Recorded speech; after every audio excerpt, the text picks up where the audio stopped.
The movie opens in the year 1719, introducing a young girl named Naru, who lives with her tribe high up on a mountain. She has a loyal dog by her side and dreams of becoming a skilled hunter, just like the men in her tribe.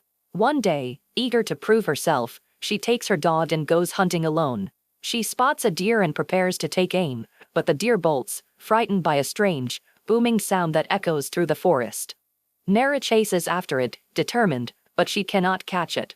In the midst of the chase, her dog's tail gets caught in a trap set by someone unknown, leaving the poor animal hurt. Naru quickly tends to her dog's injury with ointment, showing her care and knowledge of healing. As she works, she hears a loud, almost otherworldly noise from above. Curious and cautious, she climbs higher on the mountain and looks up, only to see something incredible, a massive, unfamiliar spaceship hovering in the sky. This spaceship belongs to a predator, a deadly hunter from another planet.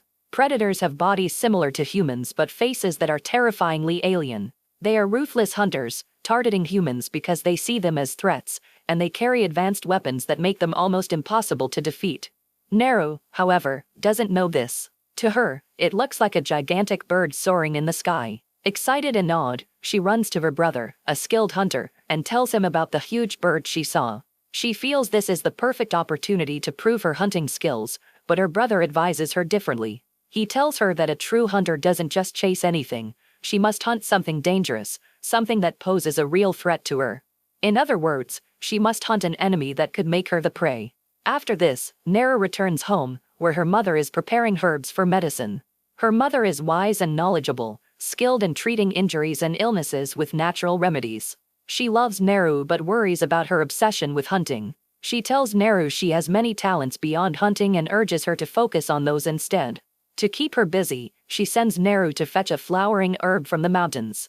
Meanwhile, the predator spaceship hovers silently, and the creature emerges, invisible to the humans. As Naru returns with the herb, she notices a commotion among her brother and his hunting companions. One of the hunters has been caught by a lion, causing panic and chaos.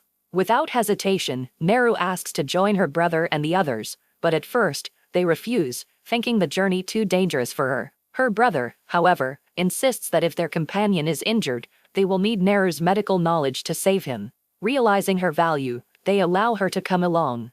As the story continues, the natural order of the forest is highlighted. An ant is eaten by a mouse, the mouse falls prey to a snake, and the predator silently hunts the snake, demonstrating its deadly efficiency and position at the top of the food chain. These early scenes set the stage for a battle of wits and survival, showing both Naru's courage and the terrifying threat that looms above her tribe. The movie immediately pulls the audience into this dangerous, untamed world, where survival depends not only on skill and strength but also on intelligence, bravery, and the ability to adapt to unimaginable threats. The predator remains invisible as the group discovers their injured companion deep in the forest. Naru quickly takes charge, treating his wounds and applying ointment. She also gives him a medicine made from the flowering herb, which cools his body to prevent fatal bleeding. With the injured boy stabilized, they begin moving back toward the tribe as night falls. However, Naru's brother decides he won't accompany them. He insists he must track and kill the lion alone. Naru, sensing the danger is more complicated than it seems, asks to go with him, but he refuses and ventures off into the dark forest by himself. As Naru travels with the others, she comes across the dead body of the snake she had seen earlier. It had been killed by the predator. Her eyes then spot enormous footprints on the ground, and she notices blood smeared on the trees. Unease grows within her. She senses the presence of a huge, unknown creature lurking nearby. Determined to warn her brother, she sets off to find him and discovers him with their companion. She explains the giant footprints and the strange blood, but her brother, focused on the lion, warns her that they are nearing the lion's cave and must stay alert, because even a moment's carelessness could be deadly. Her brother moves closer to the cave while Naru stays behind with their companion. Suddenly, the lion attacks, killing their companion instantly. Now Naru becomes the lion's next target. Using her quick thinking, she manages to injure the lion after it lunges at her, buying herself time. Just then, a strange light flashes in the forest, distracting her. In the chaos, she slips from a tree, striking the lion as she falls, and loses consciousness. When she awakens, she finds herself back home, cared for by her brother, who has returned victorious, having killed the lion. For his bravery, he is made the new chief of the tribe, and the people celebrate the end of the immediate danger. But Naru's instincts tell her the real threat has only just begun. She recounts to her brother that she saw a snake divided in two and noticed a strange light in the forest. She warns him that there is a dangerous hunter in the forest, unlike anything they have ever faced, and that they are unaware of its presence. Her brother ignores her concerns and leaves. The next morning, determined to investigate, Naru heads back into the forest with her dog. At a distance, she spots green blood on a tree and finally sees the predator in action, still invisible to the eye. She watches it hunt a wolf, hurling it across the forest with terrifying force. Hungry from her exertion, Naru hunts a rabbit, cooks it, and eats, staying alert and aware that danger is closer than ever. The predator's hunt continues, showing its brutal efficiency. After catching the wolf, it pours acid on its head, causing the skin to separate, and even keeps the skull as a trophy. As Naru moves deeper into the forest with her dog, she encounters the aftermath of another massacre. Wild cows have been slaughtered, and their skins removed. Nearby, she notices a cigarette, evidence that humans were responsible. Pushing forward, she slips into a marsh, but using her strength and resourcefulness, she throws her axe into a tree and pulls herself out, clinging to it for support. She eventually reaches a stream, only to witness a bear feeding on a freshly killed animal. Naru prepares to hunt it, but the string of her bow snaps under the strain, leaving her vulnerable. The bear notices her and charges. She hides among the trees, realizing escape is impossible, and prepares herself for death. At that moment, the predator arrives, engaging in a fierce battle with the bear. The alien bleeds green from its injuries but, in a fit of rage, delivers a powerful punch that kills the bear. As the bear's blood falls on the predator, it becomes fully visible to Naru for the first time. Astonished and terrified, she flees through the forest, wading through water and letting out frantic shouts. Soon, she encounters members of her tribe, sent by her brother to find her. She warns them about the predator, but none believe her. Angered by their disbelief, Naru begins to leave, but a boy from the tribe stops her. In the struggle that follows, she overpowers him, but they restrain her, tying her up to prevent her from returning to the forest. The predator watches silently, then attacks the tribe. Using its laser and advanced weapons, it strikes from the shadows, while the hunters try desperately to locate it. For the first time, the predator is partially revealed, wearing its iconic mask, which aids it in killing with precision. One by one, the hunters fall victim to the alien's deadly attacks. Seizing an opportunity, Naru frees herself from the ropes and runs. She reaches a grassy field, finding a boy from her tribe and hiding with him. But the predator detects them by the heat their bodies emit. As they try to escape, the predator attacks and kills the boy. Naru continues running, but her foot becomes trapped, leaving her vulnerable once again.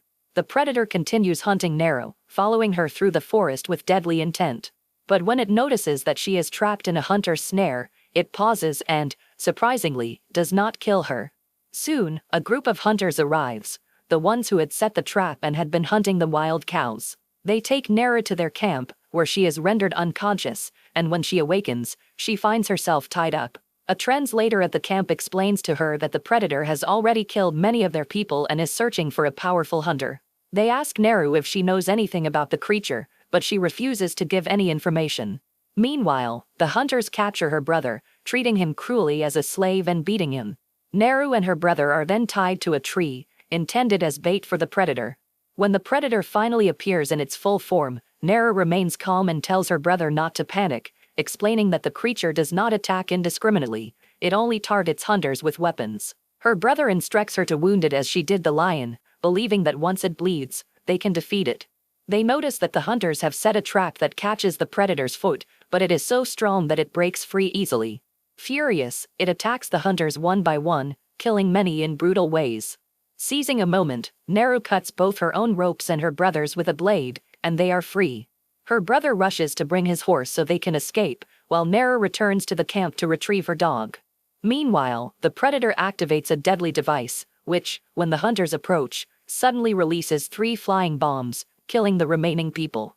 Naru navigates the chaos, taking out the surviving hunters before reuniting with her dog and sending it to her brother. At that moment, the translator, who survived the blast but lost a foot, approaches her. He offers her his gun in exchange for treatment. Using her knowledge of herbs, Naru applies the flower medicine to him, cooling his body and preventing him from dying. This clever tactic also makes him invisible to the predator, who is nearby but cannot detect him because his body temperature has been lowered. The predator, moving through the forest, steps on the translator's leg while leaving, causing him immense pain. Discovering that he is still alive, the predator spares him no longer and kills him. At that moment, Naru's brother arrives and attacks the predator's head, knocking off its mask.